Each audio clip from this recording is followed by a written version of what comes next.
पाकिस्तान से पिछले हफ्ते एक विचलित करने वाला ये वीडियो सामने आया। इसमें मोहम्मद वारिस नामक एक व्यक्ति को भीड़ ने पीट पीट कर मार दिया। इतना ही नहीं, भीड़ ने इसकी लाश को जलाने की भी कोशिश की। इस व्यक्ति पर ब्लास्फेमी का आरोप था। ब्लास्फेमी यानी भगवान की अवमानना करना। ये घटना पाकिस्तान के पंजाब के नानक साहिब में घटी। पूरी बात सबसे पहले आपको बता दें। मोहम्मद वारिस नामक के इस व्यक्ति पर ईर्ष निंदा या अंग्रेजी में जिसे कहते हैं ब्लास्फेमी का आरोप लगा था।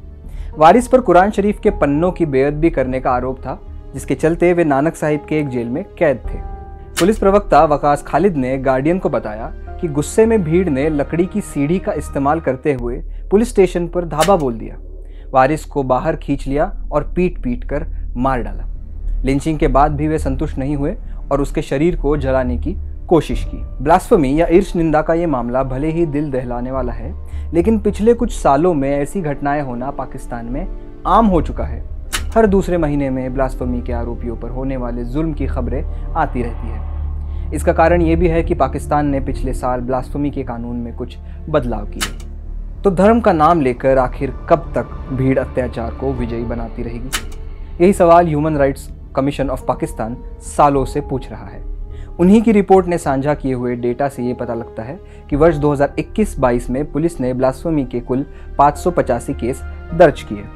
आज के वीडियो में पाकिस्तान के ब्लास्फेमी कानून को समझेंगे और जानेंगे कि कैसे इस कानून में किए नए बदलावों से स्थिति और बिगड़ जाने का खतरा जानकारों को सता रहा है। सभी का स्वागत है। मेरा नाम है ज़ीशान कास्कर और आप देख रहे हैं द वायर। दरअसल पाकिस्तान की सरकार ने इसी साल जनवरी में अपने ब्लास्फेमी के कानूनों में संशोधन किया।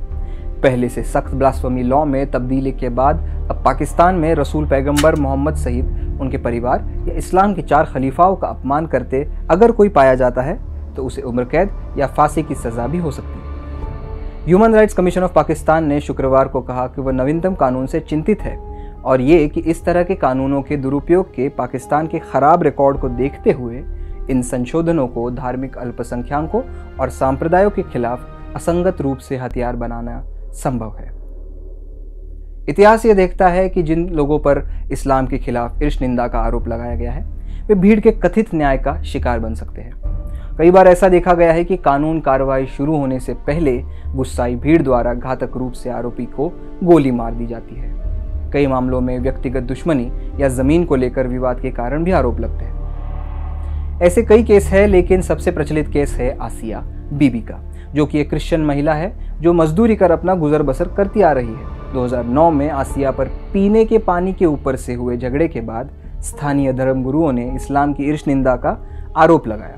2018 तक ये केस चला, लेकिन आखिरकार कोर्ट ने आसिया को रिहा कर दिया। लेकिन इसके बाद एक बड़ा रिएक्शन देखने मिला। आसिया की रिहाई की खबर आते ही पाकिस्तान की एक इस्लामी दक्षिणपंथी पार्टी तहरीक लब्बैक पाकिस्तान यानी TLP के नेताओं ने लोगों को घरों से बाहर निकल के प्रदर्शन करने का बयान दिया। भारी समर्थन मिलने के बाद आसिया को फांसी दिलवाने की मांग जोर पकड़ने लगी। तब से लेकर अब तक आसिया और उनके पति डर में जी रहे, ऐसा एक BBC की रिपोर्ट से हमें पता चला। एक और मामला प्रचलित है जब 1998 में एक क्रिश्चियन धर्मगुरु ने इस कानून के खिलाफ प्रदर्शन किया और सरेआम सर पर गोली मारकर आत्महत्या कर। देखा जाए तो क्रिश्चियन, शिया और अन्य अल्पसंख्यकों पर होने वाली ईर्ष निंदा के केस में बढ़ोतरी हुई है, लेकिन आंकड़े बताते हैं कि अभी तक मुसलमानों पर ही इस कानून का दुष्प्रभाव ज्यादा दिखता है। 1987 से 2018 तक 776 मुसलमान, 505 अहमदिया, 229 ईसाई और 30 हिंदुओं पर ईर्ष निंदा का आरोप लगाया गया था। देखा जाए तो ब्लास्फेमी का कानून हमेशा से पाकिस्तान में नहीं था। इसका थोड़ा इतिहास भी जान लेते हैं। ईर्ष निंदा कानून पाकिस्तान की विधायिकी का निर्माण नहीं है। धारा 295 और 295A ब्रिटिश शासन की विरासत है। 1980 से 1986 तक जनरल जियाउल हक के शासन में इस कानून में संशोधन किया गया था ताकि ईर्ष निंदा या मुसलमानों की भावनाओं का अपमान करने के लिए दंड शामिल किया जा सके। 1851 से 1947 तक जब देश पर अंग्रेजों का शासन था, तब भी ये केवल 7 ईर्ष निंदा संबंधी घटनाएं दर्ज की गई थी, लेकिन जियाउल हक शासन के बदलाव के बाद इस कानून को सख्त बना दिया गया। धारा 295B ने पवित्र कुरान की एक प्रति को जानबूझकर अपवित्र करने या नुकसान पहुंचाने के लिए आजीवन कारावास की सजा का प्रावधान किया। सबसे घातक धारा 295C है, जिसे 1986 में डाला गया था। इसमें निर्धारित किया गया था कि जो कोई भी शब्दों से या दृश्य द्वारा या किसी लांछन, आक्षेप या आक्षेप द्वारा प्रत्यक्ष या अप्रत्यक्ष रूप से पवित्र पैगंबर मोहम्मद के पवित्र नाम को अपवित्र करता है, उसको मृत्युदंड या आजीवन कारावास की सजा दी जाएगी और जुर्माना भी लगाया जाएगा। इन्हीं सारी बातों पर विस्तृत रूप से समझने के लिए हमने बात की पाकिस्तानी स्कॉलर डॉक्टर खालिद ज़हीर से। डॉक्टर खालिद हमें ये भी बताएंगे कि क्या इस्लाम में सच में ब्लास्फेमी जैसे कानूनों की जगह है या नहीं। ज़हीर साहब दुबई से हमारे साथ जुड़ेंगे, स्वागत है आपका। सर स्वागत है आपका द वायर में। सबसे पहले आप हमें ये बताइए कि ये जो केसेस है ब्लास्फेमी के, इनको रिपोर्ट करने की संख्या में बढ़ोतरी हुई है या कम हुए हैं, क्या इतिहास रहा है इन केसेस का? इंसिडेंट्स होते हैं, लेकिन ये इंसिडेंट्स इतने बड़े, इतने घिनौने हैं कि ऐसा नहीं हो सकता कि ये रिपोर्ट ना हो। लेकिन जितने रिपोर्ट होते हैं वो वो मतलब काफी फ्रीक्वेंट है। दूसरी बात ये है कि ये जो रिपोर्ट होते हैं ये एक्सट्रीम इंसिडेंट्स हैं, जिसमें कि एक बंदा मारा जाता है और पूरी तरह से अ, मारा जाता है वहशियाना तरीके से।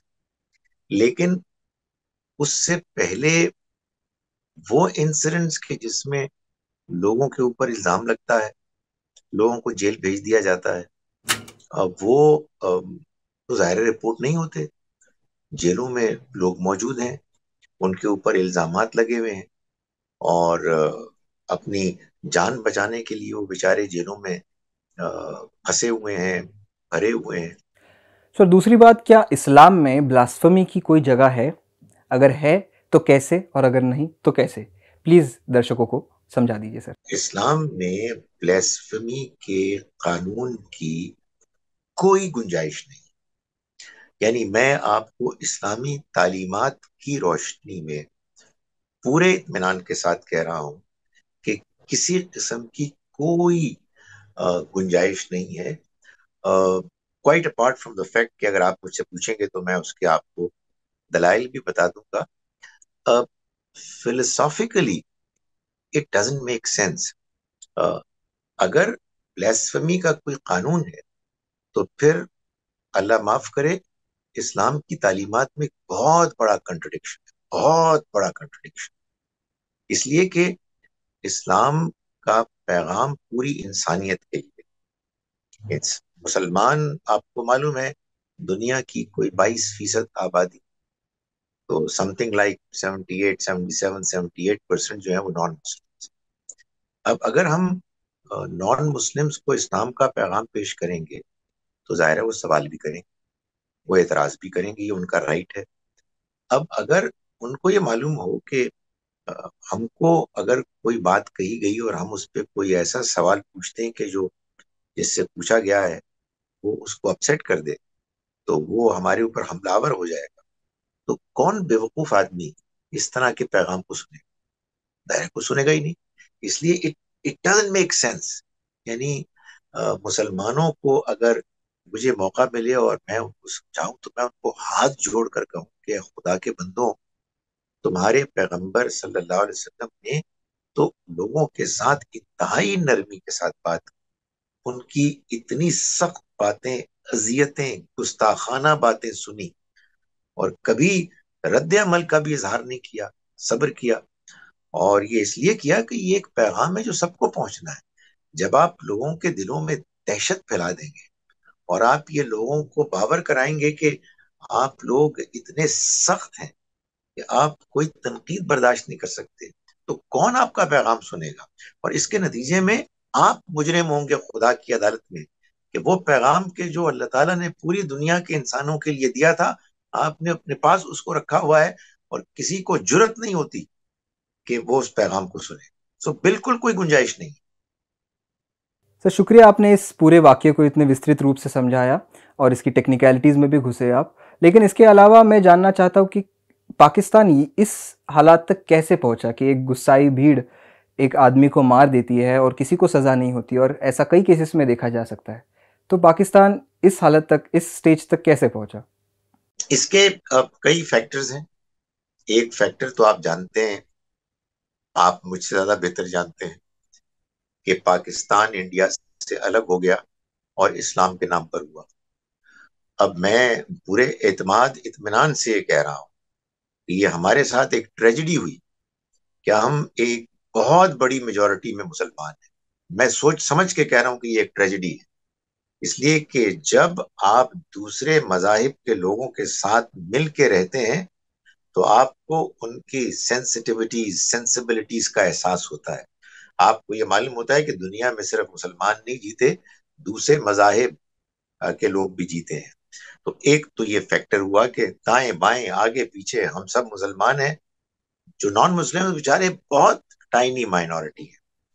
दूसरा ये कि हमारे यहाँ का ये मशहूर नारा है कि हम इस्लाम के लिए हमने ये मुल्क बनाया है और इसमें हमने इस्लामी निज़ाम नाफिज करना है। तीसरा मामला ये हुआ कि हमारे मुल्क में मजहब की गुफ्तगू पर कोई पाबंदी नहीं। मस्जिदें हैं, मस्जिदों में लाउड स्पीकर्स हैं, जुम्मे के खुतबे तकरीरें होती हैं, मुसलमान वहां जुम्मा पढ़ने जाते हैं, और जो वहां तकरीर करने वाले लोग हैं उन पर हुकूमत रियासत की कोई अथॉरिटी नहीं है कि जो एक्सरसाइज कर सके। सो उनको बिल्कुल पाबंद नहीं कर सकते, और अगर आप करेंगे तो हुक्मरानों के खिलाफ फिर एक रद्द अमल होगा। मैं लोगों को कहता हूं कि जो डेमोक्रेटिकली इलेक्टेड लोग होते हैं वो तो बेचारे वैसे ही मजबूर होते हैं, उन्हें तो सीटों की जरूरत होती है। लेकिन हमारे यहाँ परवेज मुशर्रफ जैसा मिलिट्री डिक्टेटर आया जो कि एक एक एनलाइटन्ड सेकुलर जहन का इंसान था, वो भी कुछ नहीं कर सका। उसकी वजह यह है कि जब वो मदरसों में अपने लोग भेजते तो मदरसे सल्तनतें हैं, उसमें उनको दाखिल नहीं होने देते। सो ये फैक्टर है। फिर उसके बाद गजब ये हुआ कि एक तो हमारे यहाँ आपको मालूम है कि मिलिट्री डिक्टेटर्स का एक भरमार। पहले अयूब खान आए, फिर याया खान आए, उसके बाद जियाउल हक साहब आए जो आए इस्लाम के नाम पर। उनके जमाने में एक कानून पास हो गया, ये ब्लास्फेमी लॉ असल में उनका तोहफा है। और वो जब ब्लास्फेमी लॉ इंट्रोड्यूस हो गया तो उसमें उन्होंने तय कर दिया कि जिसने ब्लास्फेमी का जुर्म किया उसकी सजा मौत है।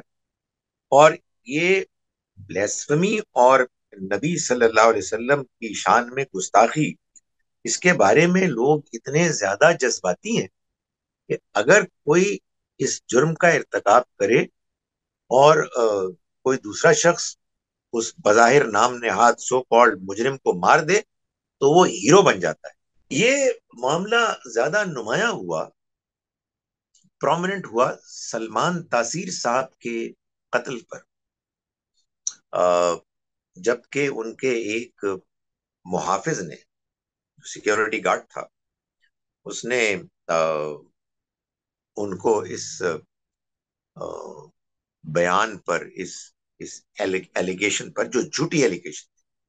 सलमान तासीर साहब मुसलमान थे, नबी सल्लल्लाहु अलैहि वसल्लम को मानने वाले, आपसे मोहब्बत करने वाले थे, लेकिन एक झूठा एलिगेशन उन पर लगाया गया कि वो गुस्ताख हैं। अ, उन्होंने अगर कोई गुस्ताखी की थी तो वो उलमा के खिलाफ की थी, इसलिए कि वो एक उस क्रिश्चियन औरत को सपोर्ट कर रहे थे जिनके खिलाफ इन लोगों ने गुस्ताखी का इल्जाम लगाया था। And he came to the defence of that lady, और कहा था कि ये लॉ ही काला कानून है। सो उनकी गुस्ताखी असल में लॉ के खिलाफ बोलना है। वही जो आप कह रहे हैं ना कि लॉ के खिलाफ कोई क्यों नहीं बोलता, तो अच्छा हो गया कि उनका जिक्र भी आ गया कि वो उन्होंने बोला, और दायरा के जान से हाथ धो बैठे बैठे वो।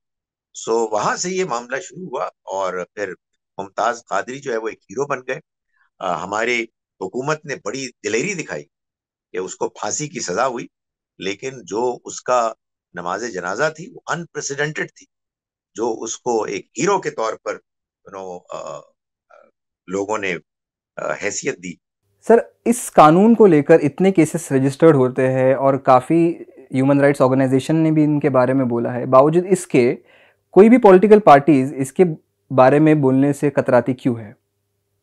जीशान, अगर आप एक पॉपुलर पॉलिटिकल लीडर बनना चाहते हैं पाकिस्तान में, तो आप you dare not speak against this law. ये एक अनफॉर्चुनेट हकीकत है। अगर कोई शख्स ये कहेगा कि हमको अपने ब्lasphemy लॉज पे नजरसानी करनी है, तो आप यहूदी इंडियन अमेरिकन एजेंट कहलाएंगे। लोग आपके बारे में ये कहेंगे कि ये असल में उनका जासूस नुमाइंदा है। सो लोग अपनी सियासत को बचाने के लिए इन लॉज के बारे में अगर कोई बात भी करते हैं तो बहुत हल्की बात करते हैं। सर, इसके अलावा ब्लास्फेमी के लॉ में ये जो इस्लामी दक्षिणपंथी पार्टियां हैं, पाकिस्तान तहरीक लब्बैक पाकिस्तान, टीएलपी जिसे कहते हैं, तो ऐसी पार्टीज का क्या स्टैंड रहा है, और क्या ये एक तरीके से, जैसे स्टेटमेंट्स हमने देखे, तो क्या आपको लगता है ये एक सोसाइटी में एक तरीके से मेनेस है? देखिए, ये थोड़े या ज्यादा दर्जे में प्रॉब्लम तो हर जगह है। यानी कोई भी रिलीजियस पार्टी इन इन इन पर्टिकुलर, और पॉलिटिकल पार्टीज भी इन जनरल, वो ब्lasphemy लॉ के खिलाफ बात नहीं करते। लेकिन रिलीजियस पार्टीज तो बहुत एक्सट्रीम है। आई डोंट नो आप कितना वाकिफ हैं हमारे पाकिस्तान के, और वो पाकिस्तान का जो रिलीजियस नक्शा है वही लैंडस्केप इंडिया का भी है, इंडिया के मुसलमानों का। हमारे यहाँ चार बुनियादी ग्रुप्स हैं, देवबंदी, बरेलवी, अहले हदीस और शिया।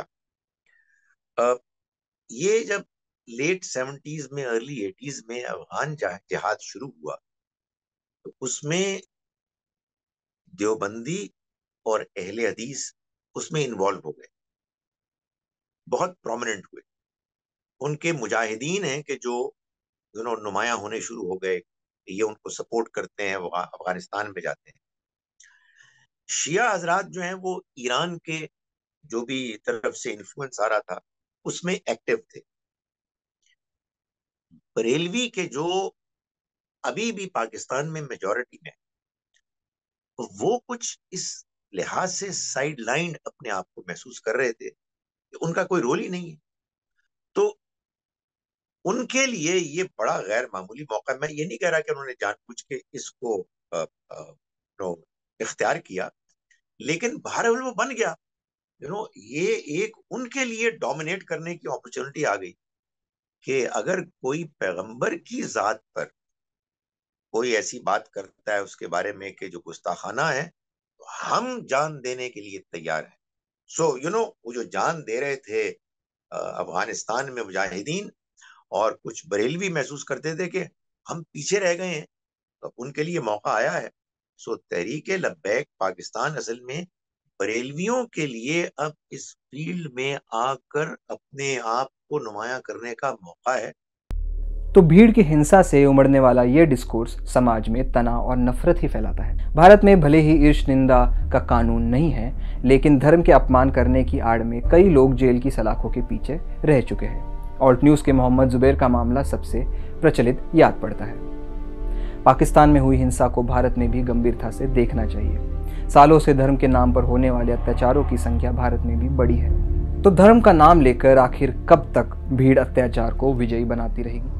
मैं जीशान इस पर कंप्लीटली कन्विंस्ड हूँ कि हमारे दुनिया के मसाइल इन जनरल, और हमारे इंडिया इंडिया पाकिस्तान के, और with in Pakistan and with in India जो मसाइल हैं इन पर्टिकुलर, इसका हल इसके सिवा और कुछ नहीं है कि हम बड़े पैमाने पर लोगों को ये सिखाएं कि हम कैसे एक दूसरे के साथ तमीज, तहजीब, टॉलरेंस के साथ गुफ्तगू करें।